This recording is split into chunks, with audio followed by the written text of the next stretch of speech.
नमस्कार दोस्तों।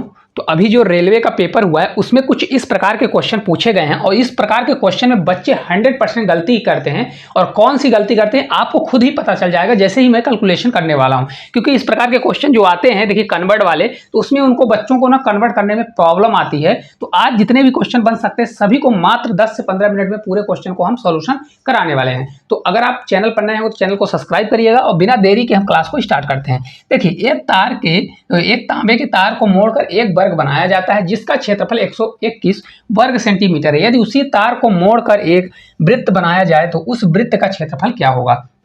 अब देखिए जो कभी भी जैसे तार दिया गया है कुछ भी है जिसमें मोड़ा जाता है और जिससे बनाया जाता है तो उसके एक चीज आपको याद रखना पड़ेगा। जैसे देखिए ये क्वेश्चन दिया गया है कि एक वर्ग बनाया जाता है और जिसका क्षेत्रफल 121 है। तो अब वर्ग बनाया जाएगा तो वर्ग का क्षेत्रफल कितना होता है, भुजा स्क्वायर, मतलब क्या होता है, ए का स्क्वायर होता है। वर्ग का क्षेत्रफल भुजा स्क्वायर और दिया कितना है तो ए स्क्वायर बराबर आपका हो जाएगा 121। कितना हो जाएगा, 121 दिया गया है। ए जब निकालोगे तो ए बराबर आपका कितना हो जाएगा, ए बराबर 11 का स्क्वायर होता है तो ए बराबर हमारा 11 आ जाएगा। यदि उसी तार को मोड़कर एक वृत्त बनाया जाए, अब देखिए तार को मोड़कर अगर वृत्त बनाया जा रहा है तो एक चीज याद रखिएगा, कभी भी अगर वर्ग को मोड़कर वृत्त बनाया जाएगा तो जो वर्ग का चारों ओर की मतलब उसकी क्या होगी, वर्ग की जो चारों भुजाओं का योग होगा, मतलब वर्ग का जो परिमाप होगा वृत्त के परिमाप के बराबर होगा। मतलब वर्ग का परिमाप क्या होता है, 4a होता है। वर्ग का जो परिमाप होगा ये बराबर होगा वृत्त के परिमाप, मतलब 2πr के बराबर होगा। किसके बराबर, 2πr के बराबर होगा। तो देखिए अगर वृत्त की त्रिज्या मेरे को पता चल जाता है मैं वृत्त का क्षेत्रफल निकाल लूंगा। देखिए 4a का मान हमको पता है तो यहाँ पर 4 मल्टीप्लाई ये करूंगा कितना हो जाएगा, 4 मल्टीप्लाई 11 हो जाएगा। ये आपका हो जाएगा 2 मल्टीप्लाई 22, पाई का मान होता है 22/7 मल्टीप्लाई स्मॉल आर कर देंगे। ठीक है, इसको जब कट करूंगा तो 11 से 44, तो 22 से 2 बार 44 हो जाएगा। तो आर इक्वल्स टू आपका कितना आ जाएगा, आर इक्वल्स टू आपका 7 आ जाएगा। तो आर का मान आपका कितना निकल के आ गया, 7 निकल के आ गया। अब देखिए आगे हमको क्या करना है, 7 निकल गया। अब हमको वृत्त का क्षेत्रफल चाहिए, तो वृत्त का क्षेत्रफल होता है पाई आर स्क्वायर, रख दीजिए। तो पाई का मान कितना होता है 22/7 होता है, तो 22/7 करेंगे, मल्टीप्लाई आर का स्क्वायर दिया है 7, हमारा आर आ गया 7 मल्टीप्लाई 7, तो 7 से 7 कट जाएगा, 22 सत्ते कितना होता है 154। तो आपका 154 सेंटीमीटर स्क्वायर, क्योंकि ये क्षेत्रफल है तो सेंटीमीटर स्क्वायर आपका इस क्वेश्चन का राइट आंसर आ जाएगा। तो ऑप्शन नंबर ए जो है राइट आंसर आने वाला है। जिस किसी के भी शिफ्ट में ये क्वेश्चन आया होगा, उम्मीद करते हैं इतना आंसर आया होगा तो आपका करेक्ट आंसर। कुछ भी नहीं करना, कभी भी ऐसा क्वेश्चन आता है तो इस चीज को आपको याद रखना है, जो आपका ये दिया गया है तो इसका जो परिमाप होता है तो वर्ग का परिमाप वृत्त के परिमाप के बराबर होगा। तो 4a बराबर 2πr हो जाएगा। ठीक है, चलिए इसी प्रकार से अगला क्वेश्चन देखते हैं। देखिए अगला क्वेश्चन है कि एक लंब वृत्तीय शंकु के आधार की त्रिज्या और उसकी तिरछी ऊंचाई दिया है। तिरछी ऊंचाई का अनुपात दिया है 4:7 दिया है। ठीक है, यदि इसका वक्र पृष्ठीय क्षेत्रफल 752 वर्ग सेंटीमीटर है तो इसकी त्रिज्या ज्ञात करें। अब देखिए यहाँ पर दिया क्या है, अगर आप डायग्राम बनाना चाहें तो डायग्राम भी बना सकते हैं। शंकु देखिए कुछ इस प्रकार से होता है, क्या होता है, ऐसा कुछ शंकु आपका होता है ना। ये कुछ आपका शंकु दिया गया है, यहाँ से यहाँ तक इसकी क्या होती है, अगर आप देखेंगे तो ये हाइट होती है, ये आपका हाइट होती है, ये आपकी त्रिज्या होती है, ये इसकी क्या होती है एल, मतलब इसकी तिर्यक ऊंचाई होती है। यहाँ पर अगर आप देखेंगे तो क्या दिया, इसकी त्रिज्या और तिरछी ऊंचाई मतलब तिर्यक ऊंचाई दिया गया है। तो मतलब आर रेशियो आपका क्या दिया है, एल दिया गया है, कितना है यहाँ पर देखेंगे तो 4 रेशियो आपका कितना दिया है, तो आपका 4:7 दिया गया है। कितना है, 4:7। इसका वक्र पृष्ठीय क्षेत्रफल 752 है। तो वक्र पृष्ठीय क्षेत्रफल क्या होता है, तो जो शंकु का वक्र पृष्ठीय क्षेत्रफल होता है पाई आर, क्या होता है पाई आर एल होता है। जबकि दिया कितना है, ये दिया है 752, कितना दिया है 752। तो इसकी मैं बराबर करूंगा, पाई का मान होता है 22/7, तो मैं 22/7 रखूंगा, मल्टीप्लाई आर हमारा कितना है, देखिए इसको आर दिया है तो इसको ऐसा मान लीजिए, क्योंकि हमको यहाँ पर क्योंकि कैलकुलेशन करने में क्योंकि मल्टीप्लाई होता है तो गलत हो जाता है, तो इसको 4x मान लीजिए और इसको 7x मान लीजिए। ठीक है, अब देखिए हमारा r कितना आ गया 4x, तो यहाँ पर मैं 4x रखूँगा, मल्टीप्लाई l हमारा कितना है 7x करूँगा, ये बराबर आपका 752 हो जाएगा। अब इसको देखिए सॉल्व करिए, 22 से देखिए यहाँ से हमारा 7 से हमारा ये 7 कट जाएगा और 22 चौक 88, 88 में कितने का मल्टीप्लाई करें तो 88 में अगर 8 से 9 बार जाएगा तो ये 9 बार जाएगा। तो आपका एक्स स्क्वायर टू कितना आ जाएगा, आपका ये 9 आ जाएगा। कितना होगा 9, तो एक्स बराबर आपका कितना आ जाएगा 9 आ जाएगा, 3 आ जाएगा। कितना आ गया, एक्स स्क्वायर टू आपका 3 निकल के आ गया। हमको निकालना क्या है, तो इसकी त्रिज्या ज्ञात करें। त्रिज्या कितनी है, देखिए त्रिज्या यहाँ पर अगर आप देखेंगे तो हमने कितना माना है, ये 4x है, तो त्रिज्या इसकी कितनी हो जाएगी, r इक्वल्स टू आपका हो जाएगा 4x, x का मान कितना आ गया 3 आ गया, तो 4 × 3 करेंगे तो आपका 12 आ जाएगा। कितना हो जाएगा 12 सेंटीमीटर इस क्वेश्चन का राइट आंसर होगा। तो इसकी त्रिज्या कितनी होगी, त्रिज्या ये वाली कितनी हो जाएगी, तो 12 सेंटीमीटर आपका राइट आंसर आ जाएगा। उम्मीद करते हैं बहुत अच्छा समझ में आया होगा। देखिए ये आपकी तिरछी ऊंचाई होती है, इसकी हाइट होती है, ये आपका क्या होता है, इसकी त्रिज्या होती है। तो यहाँ पर देखिए बहुत से लोग क्या करते हैं, यहाँ पर यक्स अगर नहीं मानेंगे क्योंकि यहाँ पर मल्टीप्लाई में है तो यक्स स्क्वायर होता है, तो डायरेक्ट अगर यहाँ पर अगर यक्स नहीं मानते तो यक्स बराबर आपका क्या आ जाता है, मतलब वैल्यू आपकी डायरेक्ट 9 आ जाएगी। और 9 आ गई तो फिर बहुत से लोग यहाँ पर गलती कर देते हैं, हालांकि ऑप्शन नहीं दिया है, नहीं तो डायरेक्ट 9 का मल्टीप्लाई 4 में करेंगे, 9 चौक 36। देखिए ऑप्शन में अगर होता तो 36 पे लगा देते हैं बच्चे, यहाँ पर बहुत सारी गलती करते हैं। तो आपको इस चीज़ को ध्यान रखना है कि अगर कभी भी मल्टीप्लाई रहे तो आपको यक्स मान के ही करना है ताकि आगे चल के गलत ना हो। हाँ अगर यहाँ पर प्लस होता तो फिर आप कर सकते थे। चलिए आगे चलते हैं। 14 सेंटीमीटर भुजा वाले एक बड़े ठोस घन को घन से 2 सेंटीमीटर भुजा वाले कितने छोटे घन बनाए जाते हैं। बहुत प्यारा क्वेश्चन है। कभी भी ऐसा क्वेश्चन आता है कि घनों की संख्या मतलब नंबर ऑफ क्यूब अगर देखना है कि कितने क्यूब हैं, तो हमेशा क्या करो, जो बड़ा वाला है मतलब बिग जो है, बड़े वाले घन का आयतन मतलब वॉल्यूम कर दो और अपॉन स्मॉल वाले का, स्मॉल का वॉल्यूम निकाल दो बस। अब देखिए बड़े का वॉल्यूम, क्योंकि ये घन है तो घन का क्या होता है, आयतन होता है क्यूब। इसका कितना क्यूब है, तो आपका देखिए दिया है 14 सेंटीमीटर, तो ये क्या हो जाएगा ए क्यूब, तो इसको ए क्यूब कर दीजिए।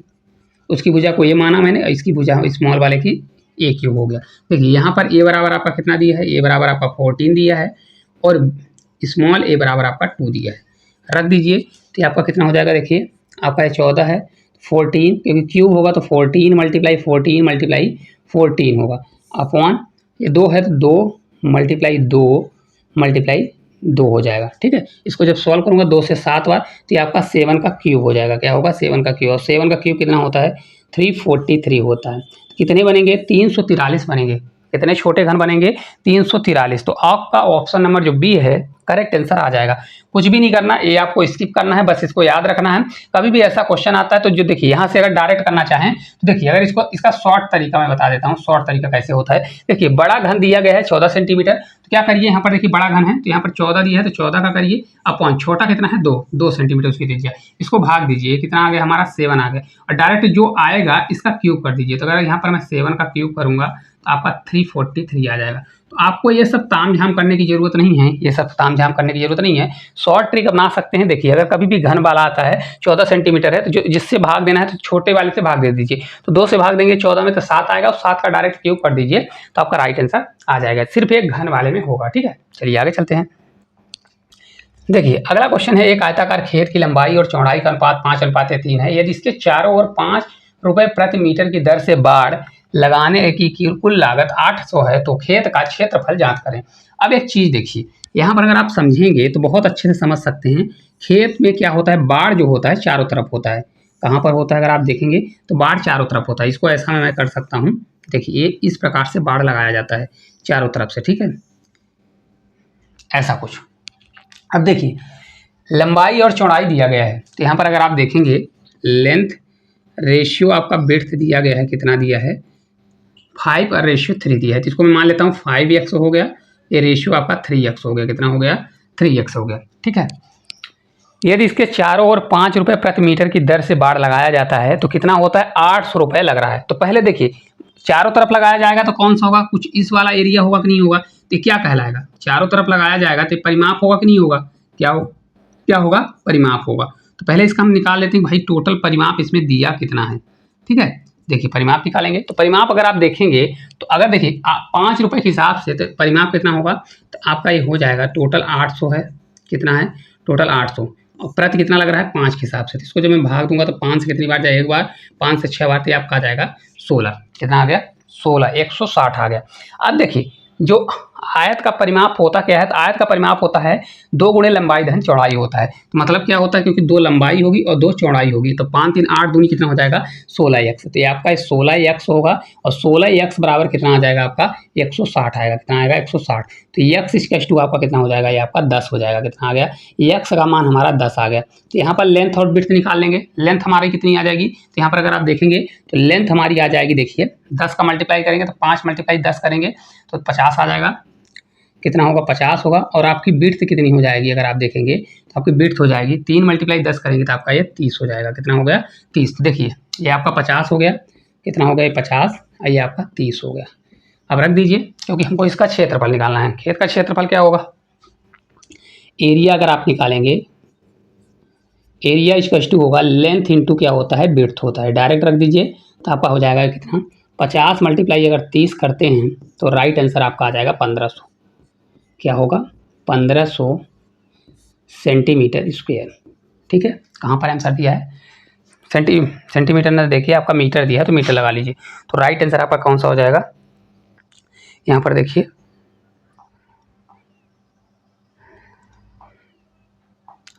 करेक्ट आंसर ऑप्शन नंबर जो है इतना आ जाएगा, कौन होगा, 1500 वर्ग मीटर आ जाएगा। देखिए यहाँ पर एक चीज़ याद रखिएगा, यहाँ पर क्या होता है, क्योंकि ये इसका बाढ़ है चारों तरफ, इसका परिमाप निकलेगा। तो परिमाप क्या होगा, 2 गुणे लंबाई धन चौड़ाई होता है आज का परिमाप। तो ये दोनों भुजाओं को जोड़िए, इसका 2 गुना करिए तो 16x हुआ, 16x बराबर 160, तो x बराबर 10 आ गया। क्षेत्रफल निकालेंगे तो आपका राइट आंसर आ जाएगा। ठीक है, चलिए आगे चलते हैं। अगला है एक गोले के पृष्ठीय क्षेत्रफल और एक अर्धगोले के कुल पृष्ठीय क्षेत्रफल का अनुपात क्या होगा, ये दोनों की त्रिज्याएं समान हैं। क्या है, त्रिज्या दोनों की समान है, मतलब अर्धगोला और दोनों की त्रिज्या समान है, मतलब r इक्वल टू क्या दिया है, r दिया गया है। ठीक है, तो आपका क्या होने वाला है, देखिए अगर आपसे फार्मूला बनता है तो विदिन सेकंड में कर लेंगे। देखिए एक गोले का पृष्ठीय क्षेत्रफल कितना होता है, तो सर्कल जो होता है गोले का पृष्ठीय क्षेत्रफल होता है 4 पाई आर स्क्वायर। क्या होता है, 4 पाई आर स्क्वायर होता है। और अर्धगोले का कुल पृष्ठीय क्षेत्रफल क्या होता है, तो अर्धगोले का कुल पृष्ठीय क्षेत्रफल होता है 3 पाई आर स्क्वायर। कितना होता है, 3 पाई आर स्क्वायर होता है। ठीक है, अब इसका रेशियो निकाल लीजिए, क्योंकि हमको रेशियो चाहिए। तो अगर आप देखेंगे पाई से यहाँ से 4 पाई से 4 पाई कट जाएगा, आपका राइट आंसर कितना आ जाएगा, 4 रेशियो आपका 3 आएगा। कितना आएगा, 4 रेशियो 3। कहाँ पर है, ऑप्शन नंबर ए में दिया है। मक्खन की तरह उड़ा सकते हैं, कुछ भी नहीं। अगर आपके फार्मूला पता है, देखिए गोले का पृष्ठीय क्षेत्रफल होता है 4 पाई आर स्क्वायर होता है, और अर्धगोला जब हो जाएगा तो उसका संपूर्ण जब पूछता है तो 3 पाई आर स्क्वायर होता है। क्या होता है, 3 पाई आर स्क्वायर होता है। क्या होता है, 3 पाई आर स्क्वायर होता है। तो अगर आपसे फार्मूला बनता है तो इनका रेशियो डायरेक्ट निकाल सकते हैं। 4 रेशियो कितना हो जाएगा, 3 होने वाला है। इस प्रकार जितने भी क्वेश्चन थे सभी क्वेश्चन को बहुत अच्छे तरीके से हम कर चुके हैं। आपको ये क्लास किस प्रकार से लगी, अगर अच्छी लगती है तो एक प्यारा सा कमेंट करिए। चैनल पर नए हैं तो चैनल को सब्सक्राइब करें, साथ साथ कमेंट जरूर करा करें। अगर आपको किसी क्वेश्चन में प्रॉब्लम आती है या कोई भी क्वेश्चन किसी टाइप का लगता है तो कमेंट करेंगे, तो मैं आपको उसको और अच्छे तरीके से या और सरल से सरल भाषा में बताने की कोशिश करूंगा। आप लोगों के लिए हम 100 क्वेश्चन जो अभी आरआरबी ग्रुप डी में पूछे गए हैं, 100 क्वेश्चन का पूरा प्रैक्टिस सेट लेकर आ रहे हैं। अगर आप लोग उस वीडियो को ज़्यादा प्यार देंगे, इसी प्रकार हाल ही में जितने भी एग्जाम हुए हैं सभी एग्जाम के टोटल जितने क्वेश्चन आए हैं ऑल सब्जेक्ट के, सभी सब्जेक्ट का हम इसी प्रकार से कराने वाले हैं और पूरा मैराथन के जैसे कराने वाले हैं। तो अगर आप लोगों को अच्छा लगेगा तो आप लोग कमेंट करिएगा, वीडियो को ज़्यादा से ज़्यादा शेयर करिएगा, तो हम जितना हमसे हो सकेगा उतना आपकी हेल्प करने की कोशिश करेंगे। तो आज के लिए इतना ही, धन्यवाद।